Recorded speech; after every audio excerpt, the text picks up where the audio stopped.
তোর চশমাটা বাচ্চু ভাই রাখিয়া দেই লইছি যা চাই রইছিস কে ইটস মি বাচ্চু ব্রো যা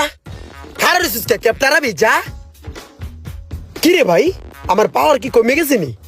কথাই শুনে না পোলা পাইনে ওই সিদ্ধু ওই মামা আমি তো মামা একটা বিপদে পড়ে গেছি গে এমন একটা বিপদ বাড়া কই তো লজ্জা লাগে বুঝছস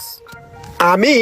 এই গাড়িটা কেনার পরে কৌতূহল বশত হেলিকপ্টারের দাম কত ওটা আমি ইন্টারনেটে সার্চ করছিলাম সার্চ করার পরেই মামা আমার বিপদ শুরু কি বিপদে পড়ছেন? আরে বেটা বিভিন্ন জায়গার তো ফোন আয় কয় আপনার লিগে পূর্বাঞ্চলে ফ্ল্যাট রেডি রাখছি আপনার লিগে জমি রেডি রাখছি হুট করে নোটিফিকেশন আহে ওপেন করে দেহি ঘুরে আসেন বুর্জ খলিফা দুবাই থেকে স্বপ্নের বাড়ি নির্মাণ করুন কানাডায় সহজ কিস্তিতে জমি কিনে ফেলুন চাঁদের দেশে আমি বেটা মহা মুসিবতে আছি এখন এই যে নানান রকম যে সমস্যা এই যে পেরেশানির ভিতরে যে ভুগতাছি এই সমস্যা অবসান ঘটবো কেমনে কত মামা ভাই এই সমস্যার সমাধানের একটাই দিক আছে।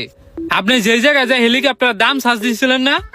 ওই জায়গায় যাই লিখবেন সিরাজতা কিভাবে সেলাই করতে হয়, তাইলে গুগলে বুঝে যাবে আপনার খরাতি আর দামি দামি এটাইব না, সব খরাতি এটাইব। বুঝছেন, এটাই সমাধান। না বেটা আমি কি খরাতি নেই গাড়ি কিনছি না